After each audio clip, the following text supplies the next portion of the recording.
I thought my wife was joking when she handed me a 3-page document the moment I walked through the door after 3 weeks away, but the look on her face told me this was dead serious.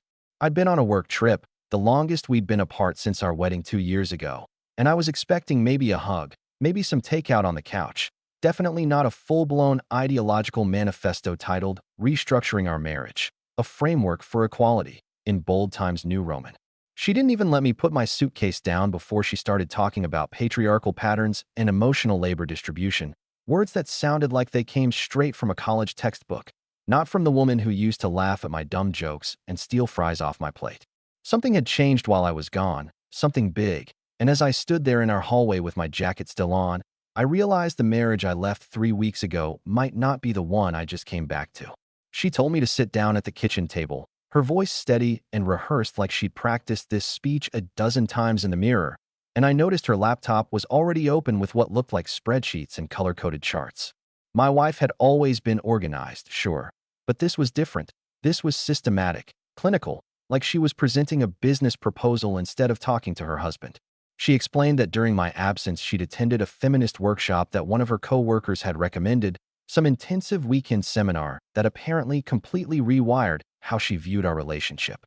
According to her, our entire marriage had been built on invisible labor that I never acknowledged, privileges I never questioned, and traditional gender roles that she was no longer willing to accept. The document in my hands was divided into 3 main sections, each one more detailed than the last, and I could tell she'd spent hours putting this together. Section 1 was labeled Emotional Labor Redistribution, and it outlined how I was now responsible for remembering birthdays, planning social events, managing our calendar, sending thank you cards, checking in with family members, and basically everything she claimed she'd been doing alone for 2 years.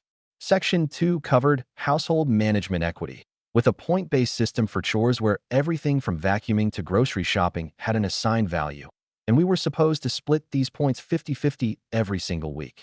Section 3 was the wildest one, something she called deconstructing masculine defaults, which included guidelines on how I should communicate my feelings, rules about mansplaining and taking up space, and even suggestions for how I should sit during conversations to appear less domineering. I'm not gonna lie, my first instinct was to laugh because this felt like something out of a satirical Reddit post. But she wasn't smiling. She was waiting for my response with this intense expectation in her eyes. She told me she knew this would be difficult for me to hear, that men usually react defensively when confronted with their privilege, and that she was prepared for me to argue or dismiss her concerns. Here's the thing though, I didn't argue, I didn't dismiss anything. Instead, I looked at her calmly and said something she absolutely wasn't expecting. I told her she was right, that if she felt this way then clearly I'd been missing something important, and that I was willing to implement her system exactly as she designed it. You should have seen her face. It went from defensive to shocked to almost giddy in about 5 seconds flat, like she'd just won an argument she thought she was going to lose.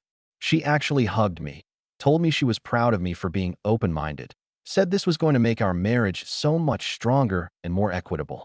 What she didn't know, what I was already realizing as I flipped through her carefully formatted pages, was that I was about to give her exactly what she asked for, nothing more and nothing less. See, my wife had created a system based on ideology, on theories she'd absorbed during one weekend workshop, but she hadn't really thought through the practical implications of absolute equality. She wanted fairness measured and documented. She wanted every contribution tallied and balanced. She wanted the emotional comfort of knowing everything was perfectly equal, so that's exactly what I was going to give her. That night, she was so energized, talking about how revolutionary this was going to be, how we were going to be an example for other couples, how this was the evolved version of marriage that more people needed to embrace. I nodded along, asked clarifying questions about her point system, made sure I understood every single rule she'd established. She went to bed happy, probably happier than she'd been in months, convinced that she'd finally broken through to me and that our relationship was about to enter some enlightened new phase. I stayed up late that night reading through her document multiple times, highlighting sections, making notes in the margins, treating it like the legal contract she'd essentially turned it into. The next morning was when things started to get interesting and when my actual plan began to take shape. According to the schedule she'd created, Monday morning coffee preparation was her responsibility, alternating weeks as part of the household equity system. I woke up at my usual time, got dressed, and waited in the kitchen, but no coffee appeared because she was still asleep. Normally, I would have just made it myself, would have made enough for both of us actually. But that wasn't how her system worked. Her system required that each person handle their assigned tasks without interference, without someone else stepping in to smooth things over. So I waited, checked my phone, scrolled through emails, and when she finally came downstairs 20 minutes later looking confused about why there was no coffee, I simply reminded her what day it was. She seemed annoyed at first, muttered something about how she'd overslept and I could have just handled it this once. But I stayed calm and pointed to the exact page in her document where it specified Monday responsibilities. She made the coffee, made it badly actually because she was rushing and frustrated, and I could see this tiny crack forming in her certainty. This was just day one, hour one really, and already the gap between theoretical equality and practical reality was starting to show. Throughout that week, I followed every single rule she'd established with absolute precision, never deviating, never making exceptions, never picking up slack that wasn't explicitly assigned to me. When she forgot to schedule a dinner party with her parents and then got upset that I hadn't reminded her, I pulled up the emotional labor section that clearly stated social planning with her family was her domain now. When the kitchen trash overflowed on a Wednesday night, and she gave me a look expecting me to take it out, I checked the chore chart and showed her it was marked as her responsibility until Thursday morning. Every time she got irritated or tried to suggest I was being petty, I'd simply reference her own framework, using her own language about equity and equal distribution of labor. What made this approach so effective wasn't that I was being mean or vindictive. It was that I was being perfectly, exactly, mathematically fair in the way she defined fairness. She built a system that looked great on paper, that probably sounded empowering and progressive when discussed in her workshop, but she built it without really considering what it would feel like to live inside it. By the end of that first week, I could see her starting to question things, starting to feel the weight of the structure she'd created, starting to realize that maybe relationships weren't meant to be managed like corporate projects. I wasn't trying to punish her or prove her wrong exactly. I was trying to show her something much more important, that real partnership isn't about splitting everything down the middle with mathematical precision.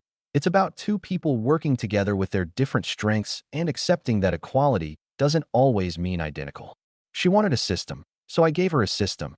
And now we were both going to live inside it until she understood why systems like this don't actually work in real marriages between real people who are supposed to love each other. 2 weeks into living under her equality framework, and my wife decided the system needed an upgrade because apparently the 3-page document wasn't comprehensive enough to cover every aspect of how a properly deconstructed marriage should function. She'd been reading more articles, watching more videos, participating in online forums with other women who were on similar journeys of matrimonial revolution, and she came to me one evening with what she called communication protocols. These new rules were supposed to govern how we discussed disagreements, how I expressed opinions, and most importantly, how I processed my emotions in ways that weren't rooted in what she kept calling toxic masculinity. Anytime I tried to explain my perspective using logic or reasoning, she had a label ready for it. Told me I was engaging in logical deflection or defensive rationalization, or my personal favorite, masculine resistance. It didn't matter what I actually said, didn't matter if my points were valid or my concerns were legitimate, because she'd learned this neat trick where she could dismiss anything I said by categorizing it as a symptom of my problematic conditioning. I didn't fight back, didn't argue about the unfairness of a system where her feelings were valid exploration, but my thoughts were toxic patterns.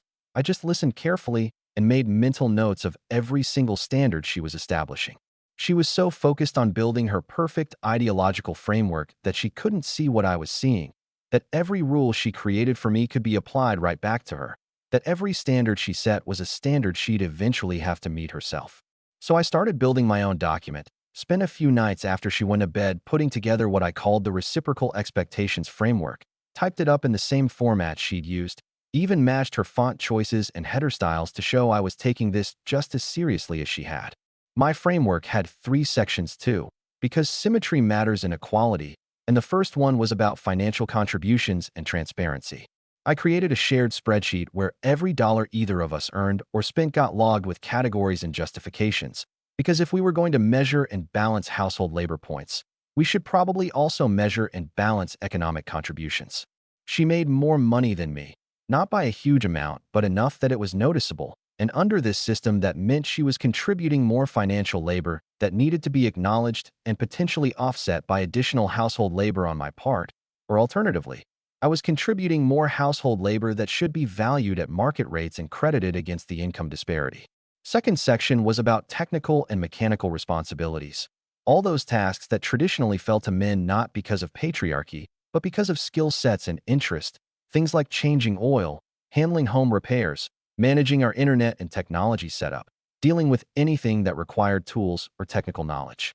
Under the equity system, these were now her responsibilities on alternating weeks, and she'd need to learn how to handle them without my help, because that's what equality meant: equal capability and equal burden. Third section was the one I knew would bother her most, and I called it emotional accountability, a direct mirror of her emotional labor section, but focused on manipulation tactics, guilt tripping, passive aggression, and wielding emotional responses as weapons in disagreements. Every time she cried during an argument to shut down the conversation, every time she gave me silent treatment instead of communicating directly, every time she made me feel guilty for having boundaries, all of that was now going to be documented and addressed as her emotional labor problems that needed deconstructing. I presented this framework to her on a Saturday morning, same way she presented hers to me, and I watched her face go through this fascinating journey of emotions as she read through it. She started out nodding like she appreciated that I was engaging with her system, then got confused when she realized my system was holding her to the same standards, then got defensive when she understood that I was completely serious about implementing all of this. She tried to argue that it wasn't the same thing, that my framework was missing the point of hers, that I was being deliberately obtuse about the purpose of examining gender roles, but I just calmly reminded her that she'd wanted measurable equality, and I was simply measuring everything now. From that day forward, I stopped doing any of the small invisible things I'd always done without thinking, stopped being the person who smoothed over rough edges and made life easier in ways she never noticed. She needed her phone charger from the bedroom while we were watching TV. Normally, I would have just grabbed it during a commercial, but I stayed on the couch because retrieving her personal items wasn't on my task list for that day. She mentioned she needed to pick up her dry cleaning before the place closed. I acknowledged the information but didn't offer to do it for her or remind her again because managing her schedule was her responsibility now. She had plans to meet her sister for lunch on Thursday, but forgot to get cash from the ATM beforehand. Called me asking if I could pull money and meet her. I checked the framework and told her financial preparation for her personal social events wasn't something I was responsible for managing. Every single time she expected me to just handle something, to read her mind, to anticipate her needs, I referred back to the system and showed her exactly why that wasn't my role anymore. The breaking point came on a Tuesday afternoon when our washing machine started making this horrible, grinding noise mid-cycle and then just stopped working entirely. Died right there with a full load of wet clothes inside. According to both her original framework and my reciprocal one, mechanical failures and appliance issues fell under technical responsibilities, which meant this was her problem to solve.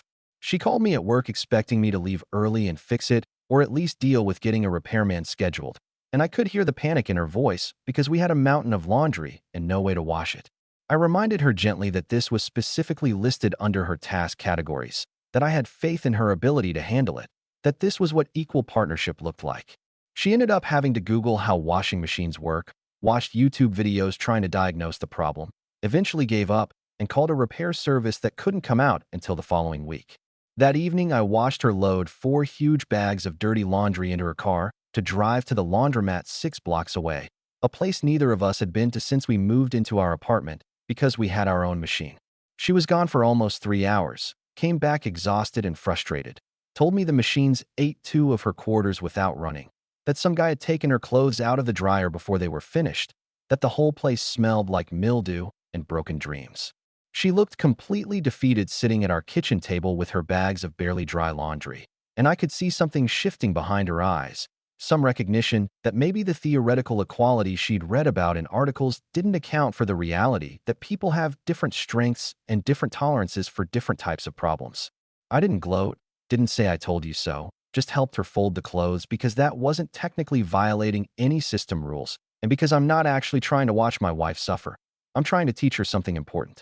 She was quieter than usual that night, didn't try to enforce any of her communication protocols, didn't label my behaviors or correct my emotional expressions, just sat there processing what it felt like to be completely responsible for something she had no idea how to handle.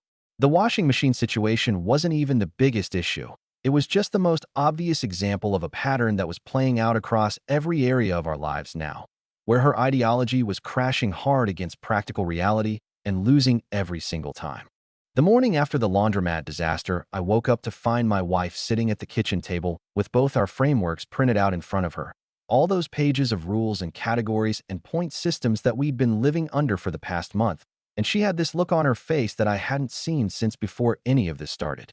She told me she couldn't do it anymore, said the words quietly like she was admitting defeat in a war she'd started, and I could see her hands shaking slightly as she pushed the papers away from her. What came next was the most honest conversation we'd had in months, maybe longer, because she finally stopped hiding behind academic language and workshop terminology and just talked to me like a real person. She explained that she'd been feeling invisible in our marriage for a while before I left on that trip, felt like everything she did went unnoticed and unappreciated, felt like she was managing our entire life while I just existed inside it without seeing the structure she'd built. The workshop hadn't given her these feelings. It had just given her a vocabulary for them, a framework that made her feel like her frustrations were valid and political rather than just personal and scary.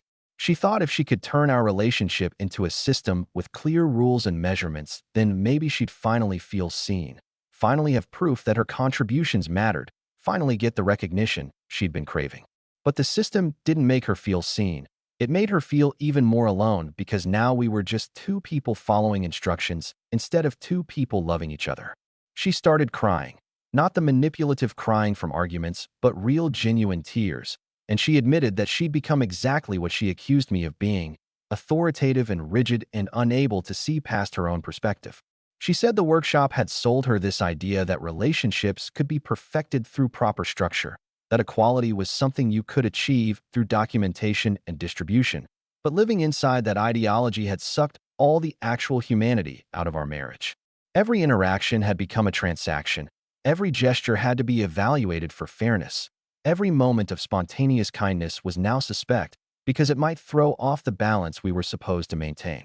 She told me she'd been miserable for weeks, but couldn't admit it because admitting it meant admitting she'd been wrong. And she'd invested so much into being right about this, into proving that her new framework was enlightened and evolved. The worst part, she said, was realizing that I'd been showing her this the whole time, that every frustrating moment where I stuck to her rules exactly was me holding up a mirror to show her what she'd created. I let her talk until she ran out of words, didn't interrupt or argue or try to fix anything.